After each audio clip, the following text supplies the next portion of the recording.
Hello people. ఈ కార్తీక మాసంలో onions లేకుండా కర్రీస్ చేయాలంటే పెద్ద టాస్క్ అనే చెప్పుకోవాలండి.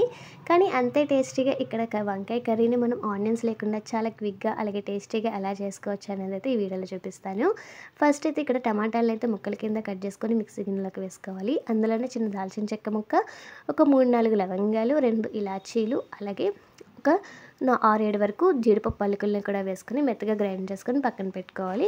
ఇప్పుడు కళాయిలోకి నూనె వేసుకొని వంకాయలు అయితే పొడవుగా ముక్కల కింద కట్ చేసుకొని అవైతే ఇప్పుడు గోల్డెన్ కలర్ వచ్చినంత వరకు బాగా ఫ్రై చేసుకోవాలి.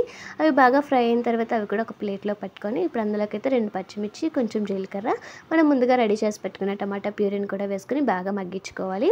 అది బాగా మగ్గిన తర్వాత ఇప్పుడు అందులోకి అయితే చిటికెడంత పసుపు, అలాగే మన కారానికి తగినంత కారం, అలాగే సాల్ట్ కూడా వేసుకొని ఆయిల్ బాగా పైకి తేలినంత వరకు అయితే బాగా మగ్గించుకోవాలి మూత పెట్టేసి. సో సిమ్లోనే పెట్టి ఉడికించుకోండి.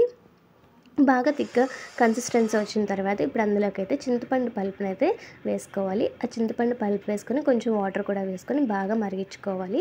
అది బాగా మరిగిన తర్వాత అందులోకి అయితే మనం ముందుగా ఫ్రై చేసి పెట్టుకున్న వంకాయ ముక్కల్ని కూడా వేసుకొని బాగా మనకి గ్రేవీ కన్సిస్టెన్సీ వచ్చినంత వరకు బాగా ఉడికించుకోవాలి.